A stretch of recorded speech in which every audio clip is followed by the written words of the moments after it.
Do you have skills that your parents taught you that you're glad you learned from them? Now that maybe let me back that up a little bit. Okay. At what age would you consider somebody to be, quote, an adult? When you can live on your own. Oh, Lord. Okay. Well, then I guess. That might be too broad of a statement, right? Okay. So really, somebody's an adult when they're 18. Right. Legally. Statutorily. Right. But can you care for yourself? Okay. And that's not to say that, like, if you have a physical disability that you're not an adult. Okay. Right. Okay. But assuming that you are without physical disability, can you care for yourself? Right. And Okay. basic stuff. Right. So I'm not saying, do you make a ton of money and able to buy a house? Right. I'm saying, can you do the basic things to care for yourself? Do you think that there is an age at which point a child has indeed reached, you are now an adult and you need to be able to do a variety of adult-oriented things? Yes. Okay. Now, I don't know what age that is, but I'm going to go by age 22, 23. You need to be able to do grown-up things. Sure. And you don't have to be a grown-up. You don't have to be married. You don't have to have 2 kids and a white picket fence and a mortgage and all of that. But I think that there are certain skills that you should be able to have by, like I'm saying, 21, 22, 23. Okay. What do you feel about that statement? I can go along with that statement. Okay. So here's the thing, and this is where I'm going with this. I keep seeing things on Facebook, and it says schools need to do blank. Right. And What's the one that you see the most? schools need to teach kids we need to put prayer back in school. They need to bring religion back to school. Right. But what about, what do they need to teach kids? Well, that's what I see all the time is that schools need to do this, right? But why are we teaching them this subject when what we really need is to give them this skill? Okay. Right. Okay. Yeah. So the thing that I see all the time is why are we teaching algebra and not taxes? Oh, okay. Right. To which I say, there's no reason you can't learn both. In fact, algebra has a lot to do with taxes. Yes. But the reality is what they're getting at is why don't we teach kids how to do their taxes? And I don't know how much people pay attention. We both have been government teachers now and in the past. And the reality is, and I also teach economics, so the reality is that the tax law changes every year. It does. So, and also there's lots of services that are free for doing taxes. So why would I teach something that as soon as I've taught it is going to be different? And obsolete, yeah. And obsolete. I mean, it's not like the old days when we were, just out of high school, you get that 1040 EZ form. Exactly. And it's just different. It's every year that I do it, there's something different. Sure. So, like what am I, if I teach them how to do taxes as an 11th grader or a 12th grader, by the time they go to do their taxes in 1 to 2 to 4 years, when they have to finally do their own, because that's the reality. Yes. Then it's going to be useless because it's entirely different. And so really the best thing to do is just point them to a service. Well, and that's why I kind of get frustrated at people saying, well, schools need to do this, schools need to do that. And I'm going, no, there are fundamental things that schools need to do that we were built and designed around. Right. And a lot of times the things that I keep seeing are, no, these are things that moms and dads need to actually do raising your children. Yes. And so I compiled, well, I didn't compile. I shouldn't say that. I found an article because I went off on a tangent, went down the rabbit hole, maybe a little more than I should have. And I found an article by a gentleman by the name of Travis Campbell. And he was talking about things that skills that people need to have. And I'm going, amen, brother, on this. Sure. And so as I read through what he shared or put together his list, I'm going, I would have probably put together the exact same list. of things that people need to be able to do. And as I scan this list, I keep thinking, holy cow, how many adults struggle with this? And how many times, if we struggle with these issues, does that complicate our life in ways that it shouldn't? And so and I guess I'm going to put myself out there a little more than I should, but one of the things he talks about is emotional regulation. That we need to do a better job of regulating ourselves. How many times do we blow up at work? How many times do we blow up at home? How many times do we bottle up our emotions instead of, okay, and I'm working on this myself. Take a pause, breathe deep a few times, calm myself down, let my left brain take over, and allow logic to develop a response rather than my right brain's, emotional basic response, fight or flight thing kick in. Right. But I look at how many kids that have come through our classroom, how many adults or how many people we've worked with that struggle with that basic fundamental skill of emotional regulation. Yeah. I mean, because we're not talking about suppressing your feelings. It's just a way to recognize and don't allow our emotions to, as my dad would say, don't allow your alligator mouth to override your canary tail end. Sure.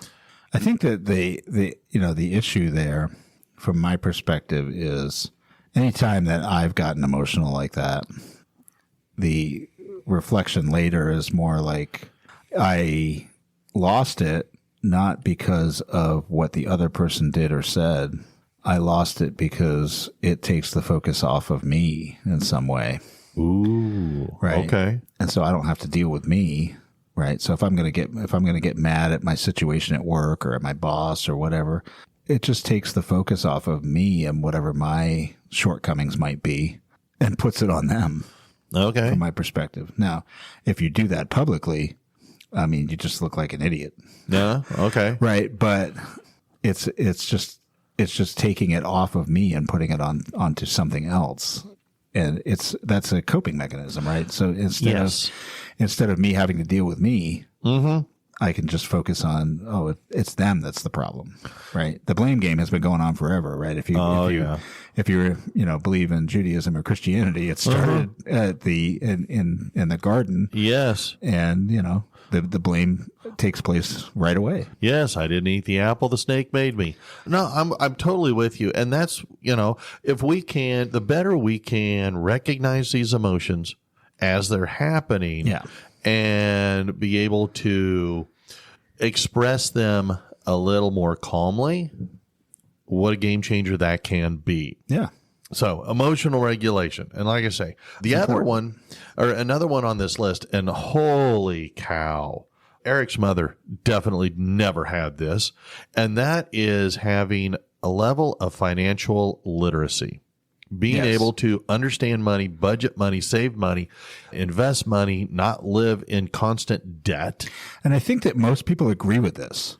And that's why they say things like teach the kids how to do their taxes. When that's really not what they need. What they need is how to do a budget.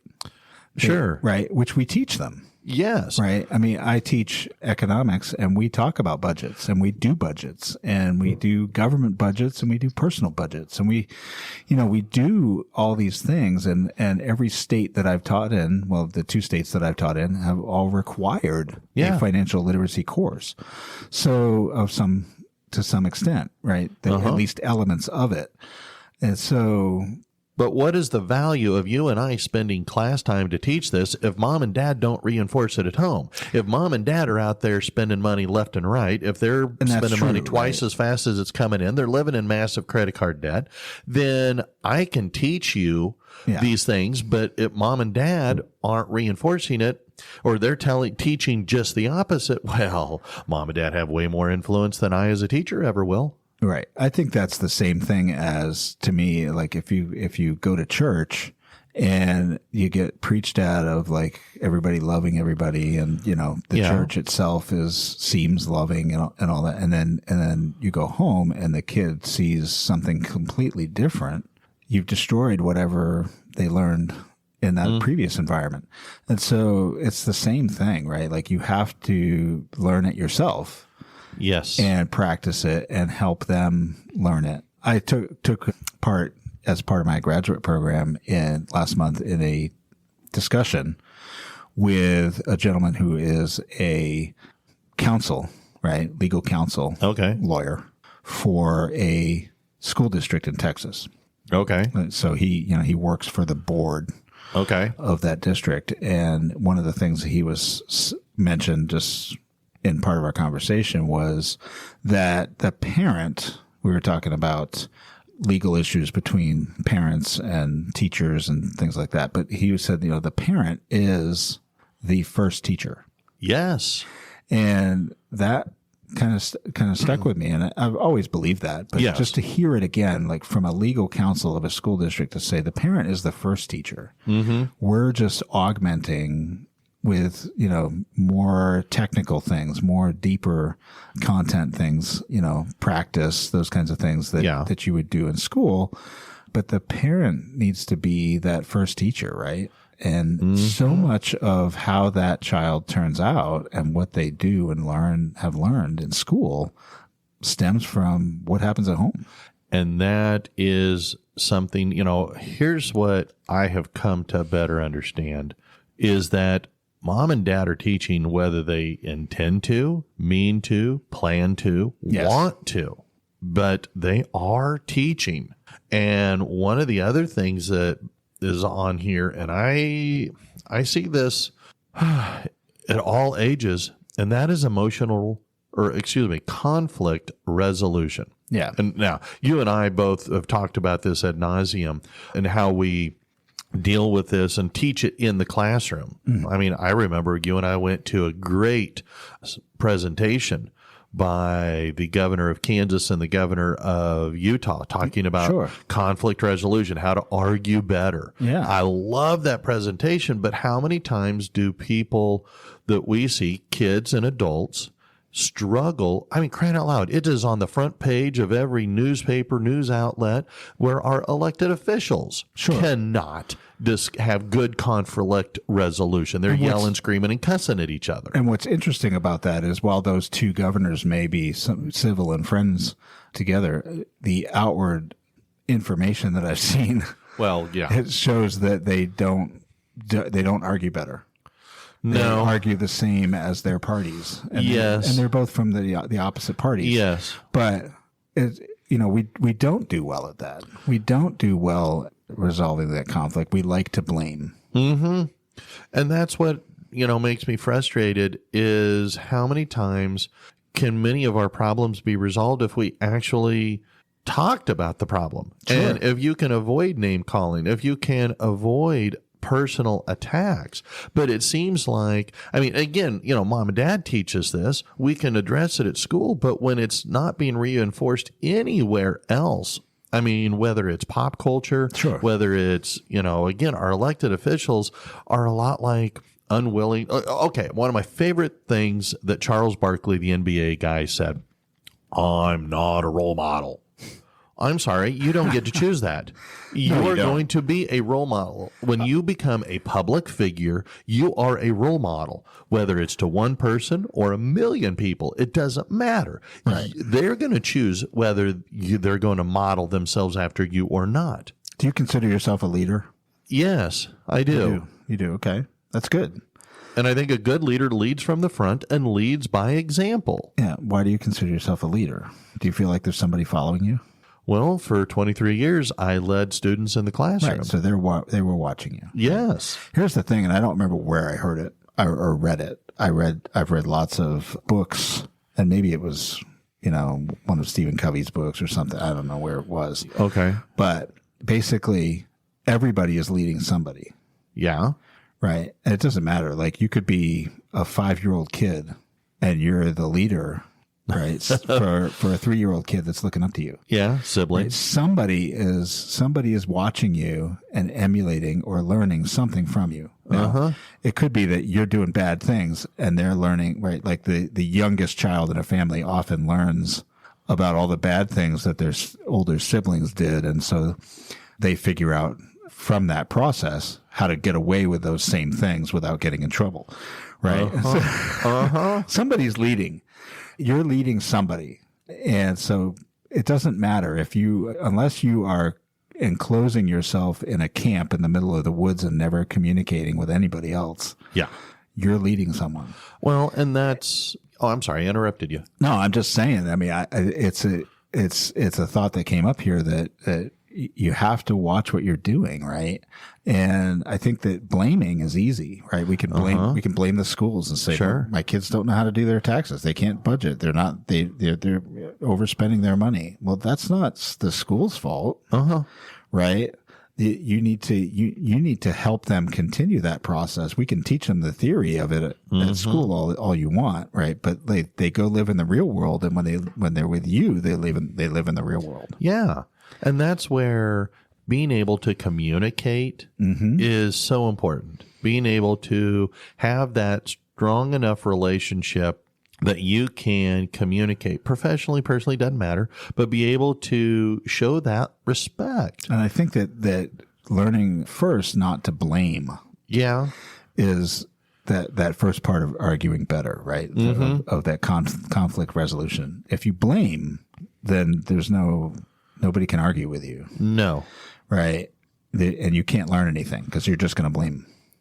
Well, and that's where the idea, you and I have talked about this multiple times, listening to understand Yes. rather than listening to respond. Right. And when that helps us not only have better communication with the people around us, but it helps us resolve conflicts. If I understand why you're angry, then I can go, oh, okay, I know that you're angry because I loaded the dishwasher wrong. Sure. Okay, you shouldn't have never told me that story. I know. I know. I regret it every day. But anyway, it's again, I can respond better when I know where you are coming from. And so, I don't know, again, things that really I can teach in the classroom, but if it's not being reinforced out at home, it doesn't do me any good. Yeah. I mean, I think that's true. I think, and a part of that I think is self-reflection, right? Being able to reflect on things, think about what we're thinking, metacognition, and responding differently. Oh, absolutely. How about this one? And this is something that I still struggle with. I do better, but I still struggle with, and that is time management. Budgeting my time, using my time correctly, not overbooking or overscheduling things for myself. Yeah, I this has been my entire past year. Okay. Right. So as I went through my graduate program that I started in August 2024 and finished in July of 2025, that program I knew would require me to do better with time management. Mm-hmm. And so I learned from somebody who's a leader, right? From them, what kind of resources they use in order to manage their time better. And I adapted to make it mine and changed a lot of how I dealt with things, how I prioritized, what I said yes to, what I said no to. And I feel that I was able to accomplish so much more than I could have even thought and do well at almost all of it. I will say that my best semester in college was when I was taking 18 credit hours and working 40 hours a week. Yeah. I didn't have time. It's because you didn't game. Well, that was probably part of it. Yeah. Of course, back in that day, it was the Nintendo. Right. But and you couldn't save anything. It was all. Yeah, well, that's you had true. to start over every time. You did. But I managed my time. I didn't have time to dink around. I didn't have time to waste. So I had to budget my time. And I'm finding now as a counselor, I've got to write everything down on my calendar. I have a physical calendar Yeah. that I record stuff. And when somebody asks me, hold on, let me look at my calendar. And I schedule stuff, and I put, it's made it easier for me, because that has always been a struggle, and I've gotten so much better. And I think that exactly what you're saying is what I experienced, right? I went from, having a teaching job where I was, busy, Yeah. to having a teaching job where I was busy, having a graduate program where I was busier, Yeah. having practicums that intertwined those two things and made it even busier, plus having, family and other responsibilities. And still wanting to also fit in the things that I thought were important, right? Like reading. Sure. So in that same time period that I took on all this other stuff, I also read 40 books. And I was like, how can you do all that? Well, you do it with time management, right? That's how. And I'm sure that we could teach a master class on time management or attend one. Sure. It's probably the better thing, because I'm not the one to teach it, but you got to learn it for yourself, and you got to do the things, and you can do so much more. I feel like I do more and have had more and better experiences in that time period than many years before that. Well, let me ask you this. It's fulfilling. Well, yeah, absolutely. Because if you have better time management, what do you think that does to your stress level? So, yeah, I mean, I think stress is interesting, right? Like, I think my stress level is higher if I'm just busy. Yes. I think my stress level goes down when I can say, "No, I'm not doing that. That task is not important to me. Okay. That's not part of what I'm doing. I'm going to do these things."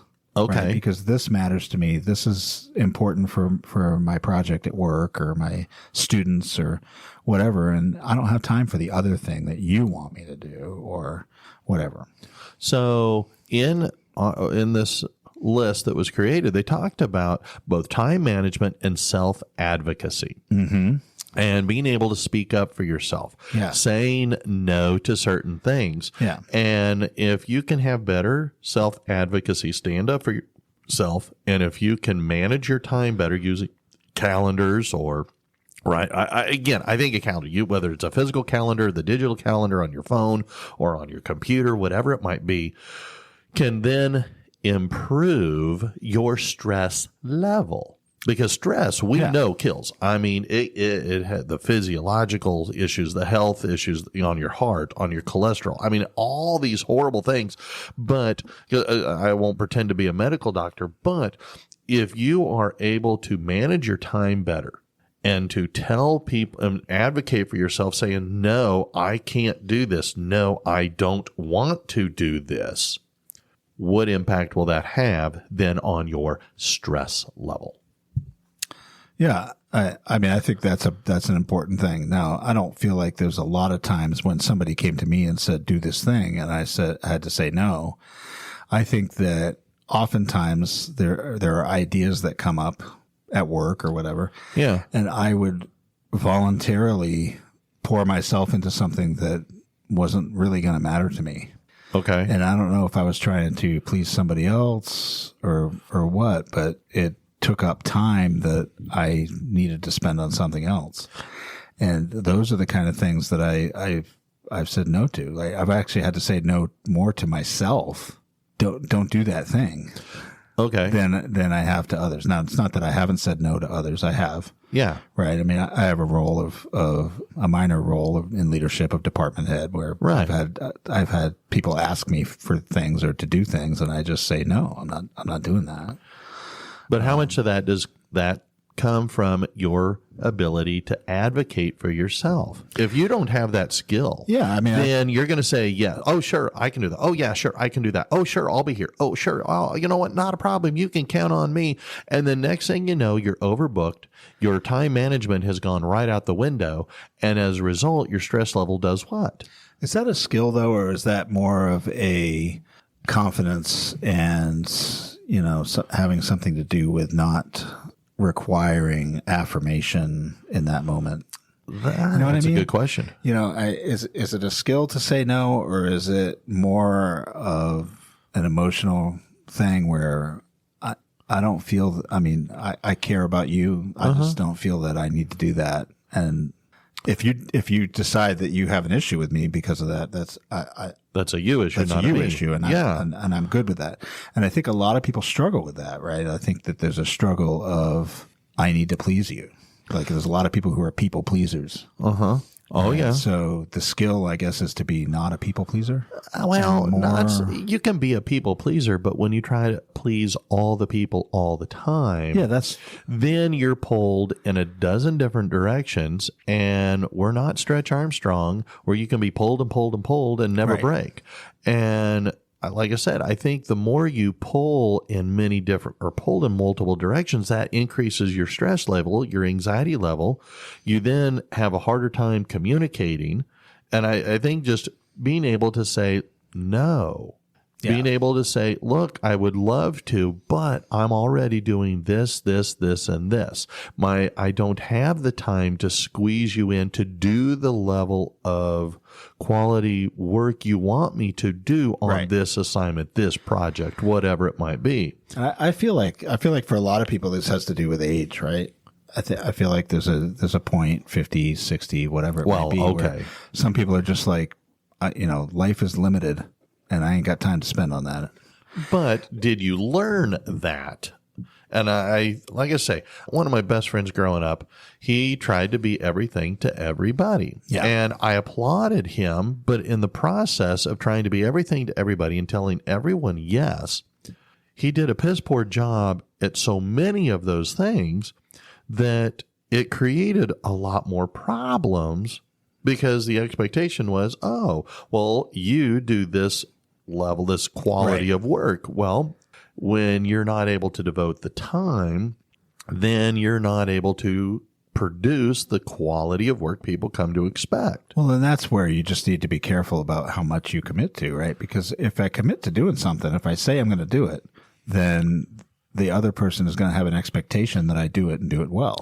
And so when I don't, because I'm stressed out because I've accepted too many responsibilities, they're just going to look at me poorly.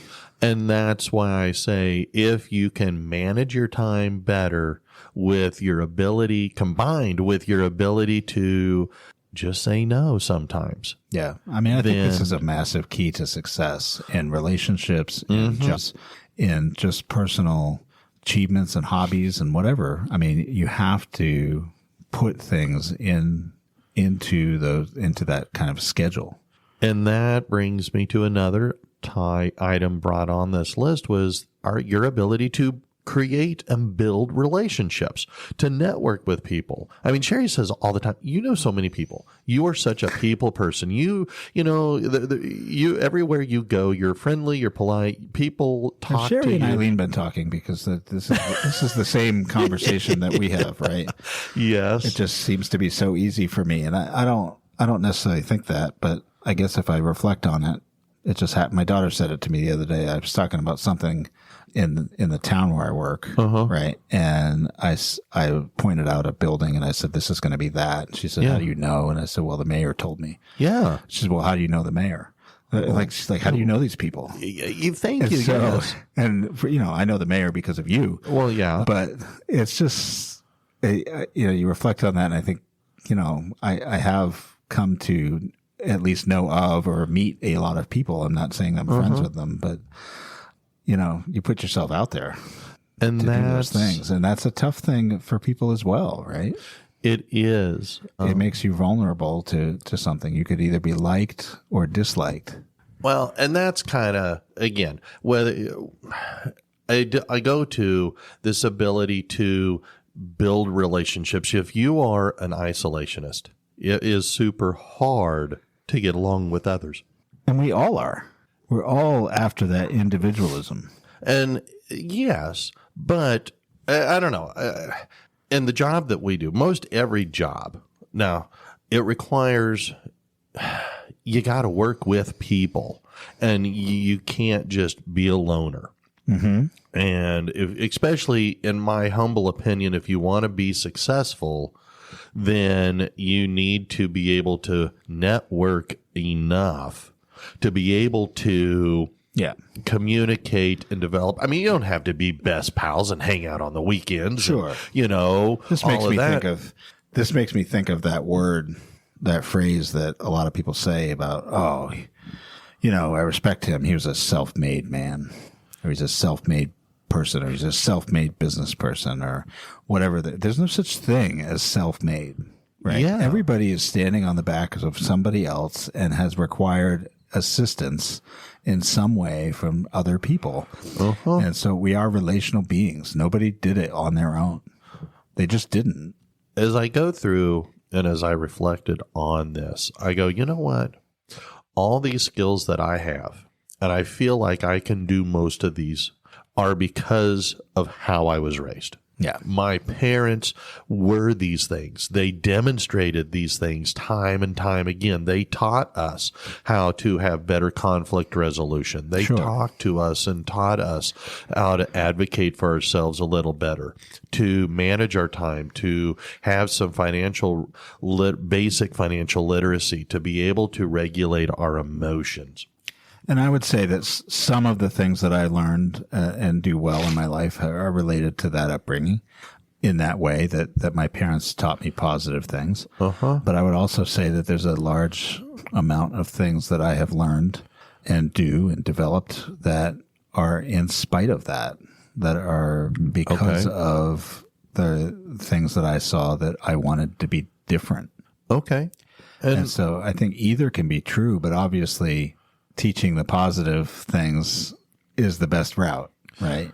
I think if you want to get to I think if you reflect back on your life as a much older person, all right, when you look back, how well were you able to do these things and how did you learn these skills? Right. Again, when you mentioned before about mom and dad being the very first teacher. Yeah. Not only are they the first teacher, they are the most powerful and influential teacher because they are a teacher that never goes away. I mean, we have kids that are with us for a semester or for a year, and then boom, we're out of their lives.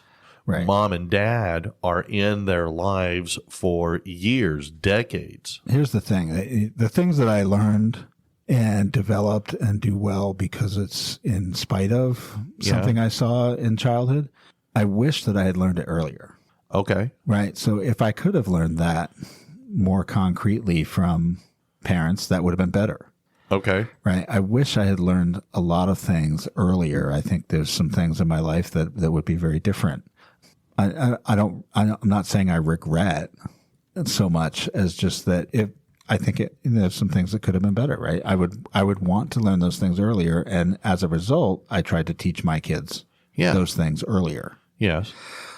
So, yeah, I mean, I just think it's very important to get these things down. Well, it's tough to be an adult, but I think you can be a much more successful adult the younger and quicker and more effectively you can learn some of these fundamental skills. Yeah. So don't depend on the schools to do it. Moms and dads, this is part of our responsibility as being parents. Right. So anyway, well, that's all I got. So until next time, I'm Rod. I'm Scott. See ya. All right. Bye-bye.